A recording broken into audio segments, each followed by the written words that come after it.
Hey guys, ladies and gentlemen, how's everybody making out today?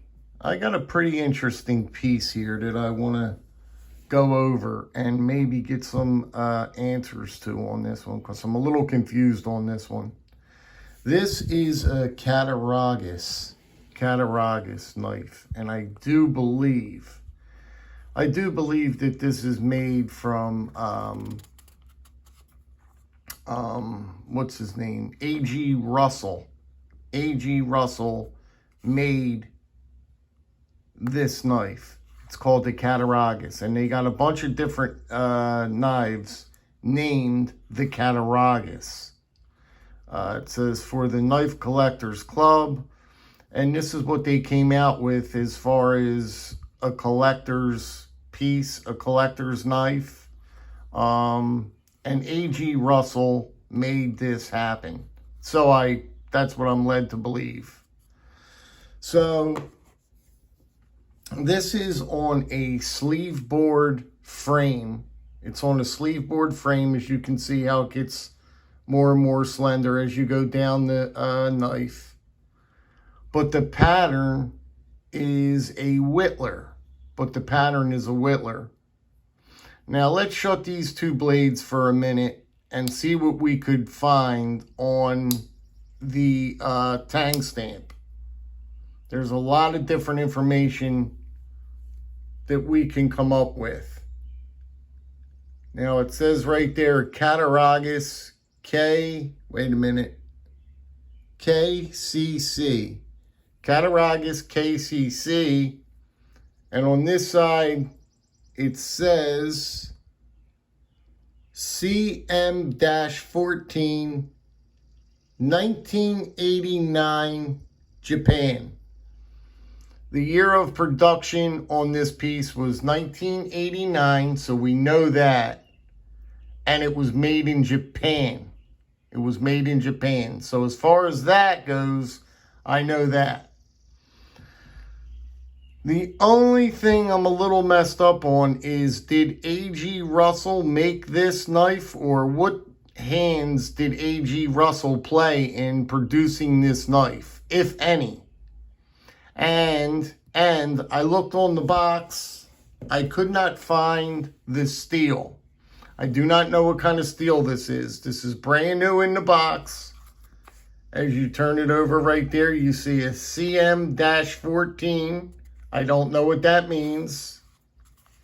CM-14 on that side. Over here, you got 2125, whatever that means. And that's it. Japan. On the back. So, as far as knowing the steel, I'm not sure of the steel. And there's just a few other things that I'm not really sure about. But I can tell you this much. No matter what it says or no matter what it is, this is a very, very quality piece for what I paid for it. And I know I didn't get ripped off, so to speak. It's worth the money I paid for this. This is over a $200 knife right here that you're looking at. You could see the fit and finish is absolutely impeccable. Oh, and that's another very, very important thing. It's got a stamping on the spring, the back spring, and it says, hold on a minute, 20, hold on. I can't see it. The lighting is playing tricks on me. Hold on, guys. It's important. 2125. It's stamped 2125. Now, I have no idea what that stamping is, and I know it means something important. But other than that, you've got this beautiful, gorgeous jig bone. This jigging is some of the best jig bone I've ever seen. You've got this beautiful, beautiful inlay of an acorn here. The piece is stunning. the piece is actually that beautiful. It really is that beautiful of a piece.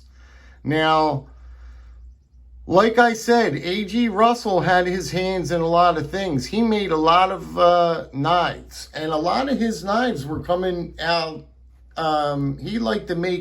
He used to make a lot of his knives in 8CR 13 MOV, believe it or not.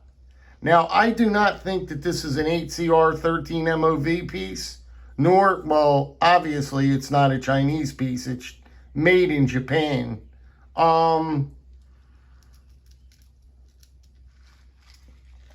So I really don't know what to do. I really don't know what to make of this piece. I gambled. I took a shot on it just because I led my feelings. I led my feelings to come to the purchase of this piece because I thought it was a decent enough piece for me to buy, and I fell in love with the way it looked. I just fell in love with the way it looked. It said new and in box, which it is. Give you a look at the blade again. Just a gorgeous, gorgeous blade. Cattaraugus. I wonder what that is. Cattaraugus. I'm sure somebody in the comments will be able to help me. I'm very, very sure of that. But the fit and finish on this is just beautiful. I mean, you got that number there, which throws me off. I don't know what that number... I've never seen a number on a knife on the spring, the back spring like that. 2125. It's an interesting piece. It's an interesting piece, and I think I have something here. It's very smooth. The action on it is very, very... very good. Very, very good.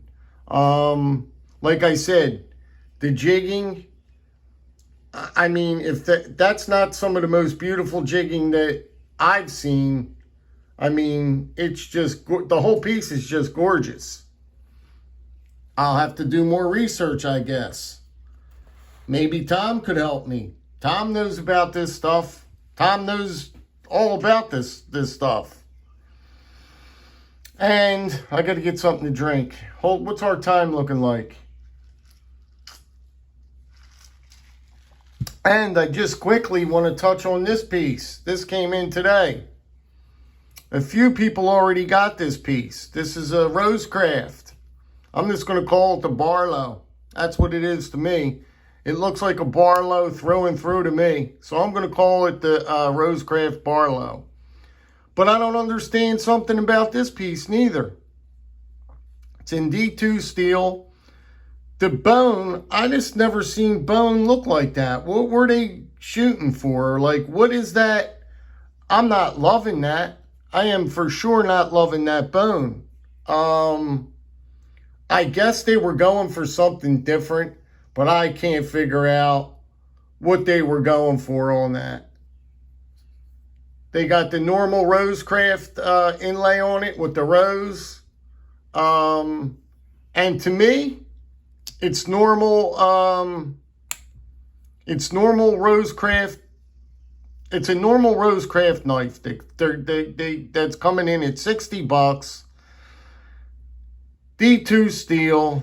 They make them all the same. Every one of them are all the same. Just like the Rough Rider Reserves. They're exactly the same. All of the Rough Rider Reserve knives are all the same, including these. This is a rough, if you really want to be honest, this is a Rough Rider Reserve. There's no difference in the quality, fit and finish.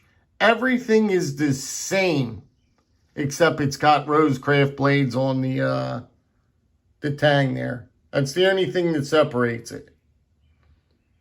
I mean, they're the same knives as far as I'm concerned. They are the same knife. So, Rough Rider Reserve and Rosecraft knives, if you put them side by side, it's the same thing. Action on them, same thing. Action's good. What am I going to say? I mean, what do you say? You know what I mean? The action is good. The action is very good. It's very snappy. And that's it. You can buy every Rough Rider Reserve and every Rosecraft blade for $55 and $60 all day long. $55, $60 knife. D2 steel. But this one threw me for a loop because I just don't understand this jigging. What is it? What did anybody say what it was called? Or what they were going for on this? I can tell you this much for sure. It's different. But it just don't make no sense to me. I don't love it. That's for sure. I'm not crazy about the pattern. Maybe some of you guys are. I'm not. Just like that Appalachian Jack. Man, that thing was the heaviest, most cumbersome thing. It was just not my type of knife with that big harpoon on the blade. And it was just a thick blade, heavy blade. That was just not for me. But I gave this one a try. And I'm going to toss this around, keep this in the kit. Use it for a beater. I got the other one in there too. Maybe that was the Appalachian Jack. But nevertheless, fit and finish is really good. Really good fit and finish. You know, what are you supposed to say about these knives, you know? Like, really, what more can you say about them? They're all the same. But, I'm not making it sound like I'm bashing on it. I'm not. I'm just calling it as it is. It's a good knife. It's a good knife. It's not bad. But anyway, back to this guy. If anybody knows anything about this Cattaraugus, let me know. I'm curious. And the number on the back spring, where is it? There it is. 2125.